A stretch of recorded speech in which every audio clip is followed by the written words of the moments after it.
how can confidence and compassion in business be multiplied through frequency? Well, I found just the woman to tell us. She is the founder of Boss in Heels. She is the author of Confidence Creator. She is Heather Moynihan, and she brings us this information and so much more on today's You've Been Served podcast. Heather, welcome to You've Been Served. Thanks for having me. Absolutely. So just diving right into it, you begin talking about being fired from a job, a C-suite job nonetheless, after being with that firm for 14 years, and how that was one of the worst moments of your life.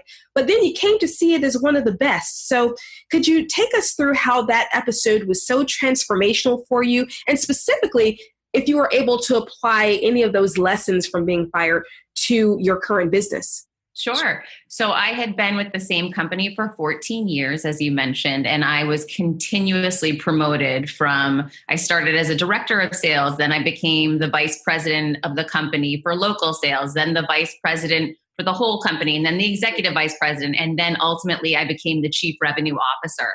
And I was always getting awards and doing extremely well. The founder and CEO of the company I worked for became ill and decided to promote his daughter.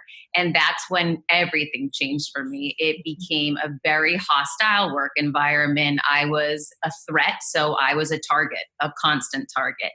And it became a period of my life. It went on for over a year, probably a year and a half. And it really took a toll on me physically, mentally, being scrutinized and treated poorly. And the stress was really hard. And ultimately, she ended up calling me out to her office and in a 3-minute meeting fired me after 14 years. So that time was really hard because I had a lot of confidence associated with my title, my responsibility, the team that I had built, and my paycheck. Yes. And I had built a life around, what I earned. So I was petrified in that, first day, week, and really first month was upsetting beyond words. But what I did was, of course I felt sad, and of course I cried, and I was a mess for a couple of days. But one thing I did, and I learned, and I speak about in my book, Confidence Creator, is I learned to claim my space. I told my fiance, my son, everyone in my life, I can't deal with negativity right now. I'm in a no negativity zone. Here's what I need from you. And I was crystal clear with everyone in regards to I needed support, encouragement. I might just need you to listen, but I'm not the shoulder to come cry on right now, which I typically am. So I really claimed what I needed and let everyone know, and I communicated. Then I decided no one knew I had been fired because the company wanted to keep it quiet. So I thought, when you are married and you get divorced and no one knows, no one's going to ask you on a date. So why would it be any different here with employment? If no one knows I'm available, no one's going to talk to me about partnerships and working together. So I decided I'm going to put it out on social media. And luckily, and I encourage everyone to do this, I had invested in myself previously and built a social network. So when I did take to social media, specifically LinkedIn and Facebook were the ones that went crazy viral, but LinkedIn was amazing. I just basically wrote, I've been fired after 14 years and I'm hurting. And if I've ever touched your life in any way, I'd love to hear from you. Wishing you all the best as I move on and start a new part of my life. And that post was received so well because unbeknownst to me, so many people had been fired. And in any moment when something harsh happens to you, you feel like you're alone on an island. But that post really allowed people to show up and share their stories and ask if they could help me. And in that moment, I learned, ask for one specific thing. Because people mean something positive and, I want to help you out. But if you just let it go at that, they don't actually end up helping you out. You need to ask for one thing. That's great. That's great. So, I mean, that's wonderful. You said you hit the nail on the head. People don't talk about being fired. We talk about loads of other career pieces, but not about what it's like to bounce back from that. And I'm wondering in terms of, compassion, because you said that at the time you thought, I'm going to tell my friends that I'm not the shoulder to cry on right now. This is what I need to do for myself. You were operating in a self-compassionate mode. So what role did that self-compassion, as well as compassion for others, play in your journey toward gaining more confidence, both personally and professionally? Well, putting myself first is one of the key ways that I build confidence, taking care of myself. So the fact that I took that step to take care of myself really allowed me, without realizing it, to say, I'm worth this. I am worth taking care of. I am worth putting myself first. And I didn't know I was doing it at the time, but that's such a key and powerful way to build confidence. Yes. Yeah, absolutely. Absolutely. And one of the things that you talk about, and on page 63, you talk a bit about reframing situations. So I was reading that section and I thought about one of my favorite quotes from Dr. Wayne Dyer. He said that when you change the way you look at things, that the things you look at change. And on page 63, you list out words that literally helped you to change the lens through which you saw yourself and through which you saw situations. You replace negative self-talk with words like, I am kind and loving and empathetic and creative. And so, Heather, how does this become a routine where your default is to speak positively to yourself and your default is to replace and delete negative self-talk and replace it with that positive?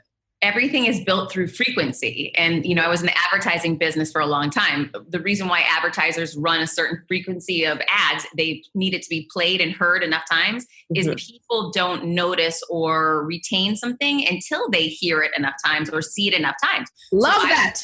Yes. I was using that methodology on myself, right? So I had learned that from business and I decided, why not apply this to me? I can't just say, I am powerful, I am confident, I am intelligent once and hope that it, magically I believe it. I need to do it every single day, at least twice a day. And through discipline and a plan, I decided that would be first thing in the morning and last thing before I went to bed, just so I could have times to do it and hold myself accountable. And like anything, within a month, if you're keeping to a 2-time-a-day frequency, you're going to start to see and feel changes. And the more you advance towards that and the more you keep doing it, the more it's going to resonate with you without you having to think about it. I love that. Frequency makes the difference. That's perfect. That's great. Frequency sells.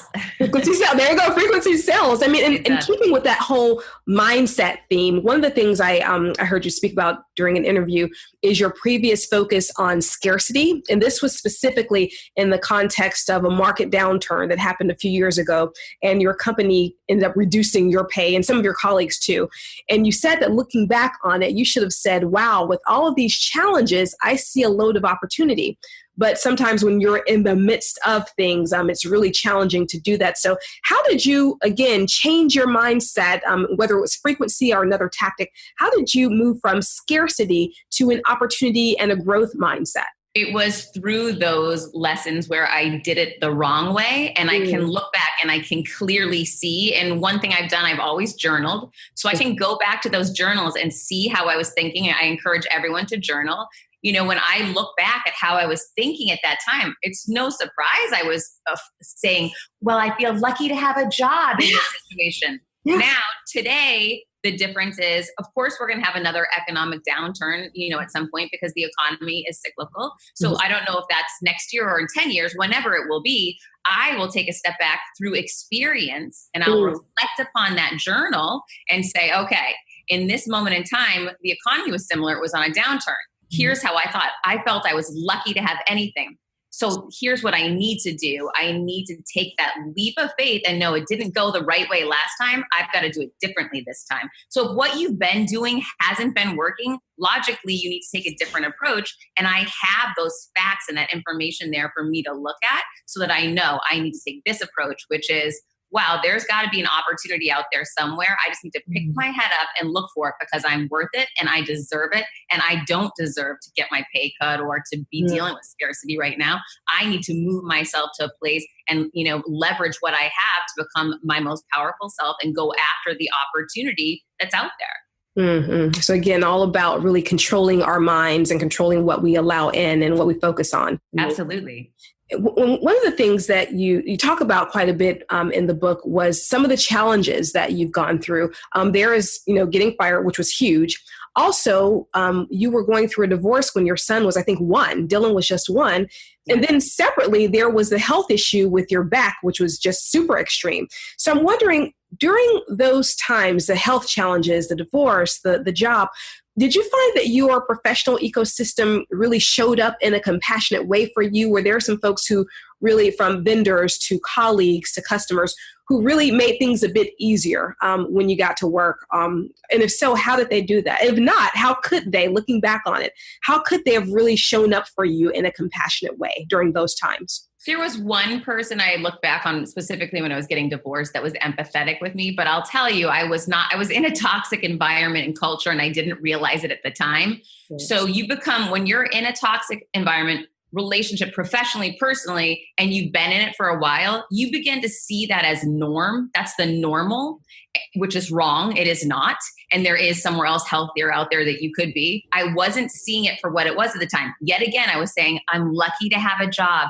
Thank God I have this paycheck. I'm so blessed I have this. I was becoming so grateful as if I almost didn't deserve it because I was feeling so low personally in my life.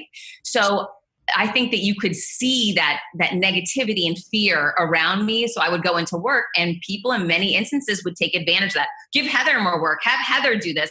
And I would jump right on and say, okay, I'm in. I'll do it, because I felt so afraid and I was carrying it around on my shoulders. So what I've learned is through experiences like this, if I don't have people around me uplifting me, supporting me, and stretching me, to grow and be my best self, I'm in the wrong place. What a lesson for us all. What a lesson for us all. One of my favorite parts, probably my favorite part of the book, and it's on page 165, and you say that relentlessness does not have to be negative. I'll repeat that. Relentlessness does not have to be negative.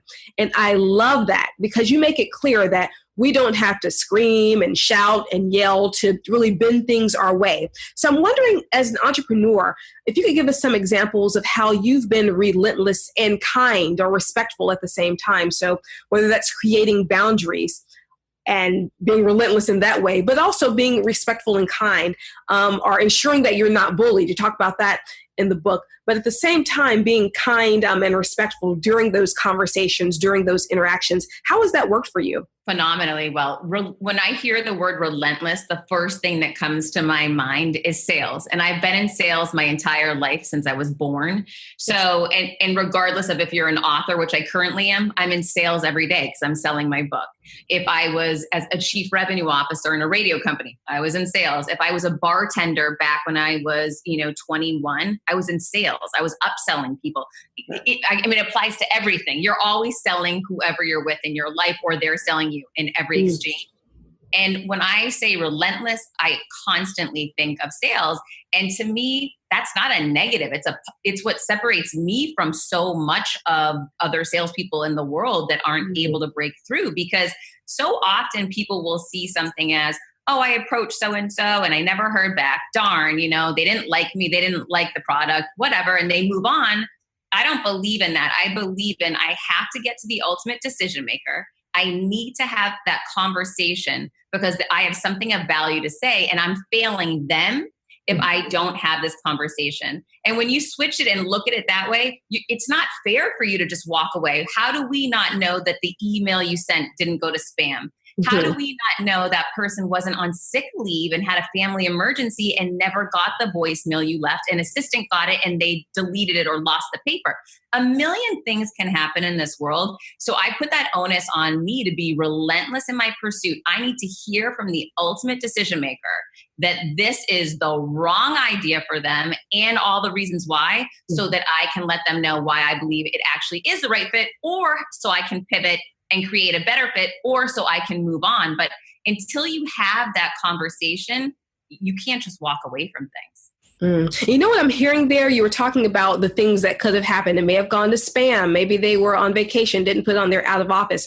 Again, that's that default. Your mind defaulted to a scenario where it's not about what I did wrong, or it's not about me, but it's about perhaps here are some possibilities that have nothing to do with, me and the situation. And again, that kind of really having your mind default to those positive situations really rings true there. But the reason why I feel that way is it's my experience. So, a great example of this was with Perry Ellis International. When I came up with an idea of creating an experiential brand around clothing and environment and building confidence and speeches and whatnot, and bringing a brand to life, I immediately thought of Perry Ellis. I'd met the CEO before. It was the company was in Miami, and I thought I need to get to him and have this conversation. For months, I heard nothing back. Months, emails, asking people to talk to him, calling the office, nothing. And finally, one day, I got a response on an email. Hey, this sounds interesting. I'd love to meet. But when I tell you the amount of communication I put out there to get that one meeting, and then when he and I finally sat down, there was another roadblock. He said, well, I need a non-disclosure and, I have to call legal. And there are so many opportunities you can just get up and walk away. But I have learned in my experience, just keep going, find solutions and just work towards that goal of sharing your idea, your message with that ultimate decision maker, and great things always happen. Mm-hmm, mm-hmm. And so do you find that your mission mindedness has something to do with it? It sounds like you're very clear on this is my goal to empower others, to help others. And that has to have something to do with that stick to itiveness, that you have, that persistence, being relentless, always finding that another scenario, another way to think about things. Does that have to do with your mission and your overall goal? I would say that occurred to me, or I learned this lesson long before I went to work for myself. I learned this 20 years ago. So I've been applying that to my life and business for the past couple of decades. And it's created success for me. It's created wealth for me. Mm-hmm. So I know that that's part of the strategy and plan for me to achieve my goals. Now, when I went to work for myself a little over a year ago, of course I took those skill sets with me. I didn't know what things would look like when I started off day one on my own, but I knew this. I'm going to be relentless in my pursuit of success. I'm going to create goals. I'm going to create timelines. I'm going to lay out a plan. I'm going to do all the things I've always done that created me success in corporate America, but I'm going to put that to work for me over here as an entrepreneur. Perfect. Wow. So let's move into our lightning round now. I'll give you 5 rapid fire questions, and they were unrehearsed. Heather does not know what's coming her way. And you'll have a minute or thereabouts to answer them. Are you ready, Heather? I was born ready. Let's do it. All right. I love that. All right, let's go. What is something you tend to say whenever you pass a mirror? When I pass a mirror. My gosh, I would hope that I don't notice that I always pass a mirror, but my son will say that I'm always looking in the mirror. And it's funny, he is too. But where did he learn it from? I can only imagine. I don't have one thing that I say to myself when I pass a mirror. Definitely not. But I do try to catch a look at myself because whether you're walking in to speak and you want to make sure you don't have food in your teeth, or you want to make sure your eye makeup isn't melting off because I live in Miami. I just always want to be looking my best. I want to put my best foot forward. And even if I'm at the gym and I have no makeup on, I still want to catch myself to say, oh, I put my ponytail higher or whatever. I want to lead with my best foot forward. So that's what I'm thinking when I look into a mirror, but I'm not saying one thing. I don't have one thing I say. Got it. So do you and your son have any special rituals that you must do daily? It's a must for you and Dylan. Well, I'm doing this thing with him the past few months where I have him write down one thing he's grateful for every night. I've kept a gratitude journal forever. But now I'm making him do a baby. It's one. He has to write one thing, and he'll write one thing. And then the last thing I have him do before he goes to bed is write, I am enough. Just another way to reiterate to yourself that in any situation, if you had a bad day, a good day, if you're feeling amazing or low, it doesn't really matter because you are always enough in any situation. You always have been and always will be. Oh, wow. Have you seen Marissa Peer's work on I Am Enough? Are you familiar with it? I saw an interview that she did with somebody else. I just saw that. Yeah. Awesome. Great. What is the strangest, most unconventional way you've met someone who you now consider a close friend? Oh gosh, online for sure. And I will use this gentleman, Scott McGregor, who's unbelievable. And I have to think of how I guess it was through LinkedIn. Oh, now I know it. So through LinkedIn, we got connected somehow. Remember I said I had an initiative to grow my social following. So for a while there, a couple of years ago, I was really, just trying to connect people. I didn't know him. And my fiance's daughter was looking at colleges. So I did a search on LinkedIn, NYU, and I just put it in to see who could show up that I'm connected to because I wanted to reach out to them to ask them for help because she wanted to find out information about the school. He showed up. I had never spoken to him. I sent him a DM. I said, Scott, I know we've been connected for X amount of time on LinkedIn. I need your help. My fiance's daughter is looking for info on NYU. You're an adjunct professor. Can we talk? We set up a call. And since then, and that was probably a year and a half ago, fast forward to, there's been so many situations with him, I can't even tell you, but he's such a good friend to me right now. He actually asked me to be a contributing author in his new book, Standing O, which is all for charity, and it's all professional athletes and amazing people. And because of our contact, he included me. And I did not have time to get involved because I was out on my own doing my own. But I said, you know what? He's always there to help me. And I jumped in 100% for him. And because of all of these crazy things that have occurred with him and I, we have become such amazing friends. And it's just been such a phenomenal relationship. Great. That's my alma mater. So I'm thrilled to hear that there are wonderful people that you're running into from NYU. Great. Absolutely. What's a positive habit that you've had since childhood? You mentioned journaling before. So if we can put journaling aside, another positive habit that you've had since you were a kid. Since I was a kid.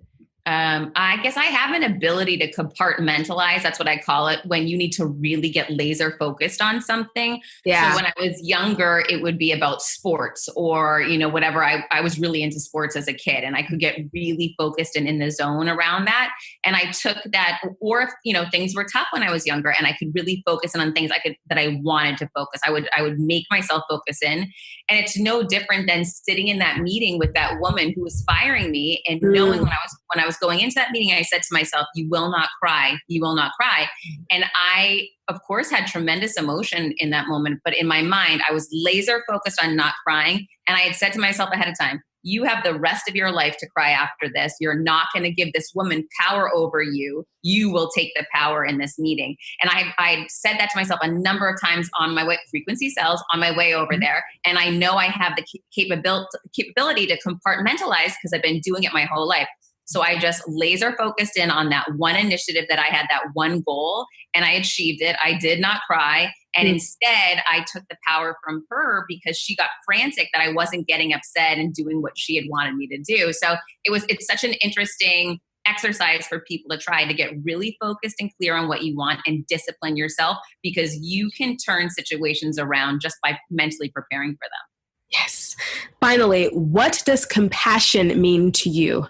Compassion means understanding and empathy to me. And that's really putting yourself in the shoes of the other person, which I try to do all of the time. It happens organically in my personal life, but I make myself do it in business. And it's a good habit to get in before you walk into a meeting, is to say, okay, I'm putting myself in that person's shoes. What's important to them? What are their goals? How can I help them achieve their goals? And if you go in with that approach and mindset, 99% of the time, you're going to get what you're going for.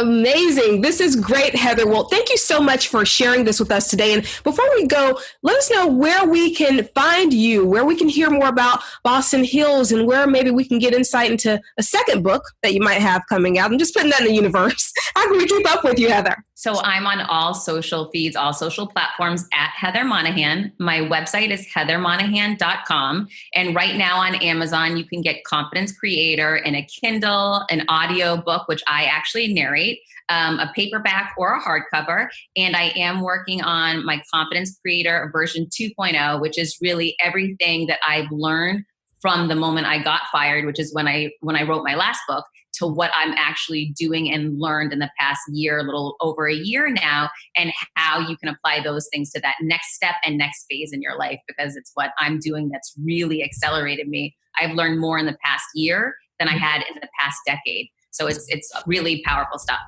Great. Heather Monahan, thank you so much for joining. You've been served.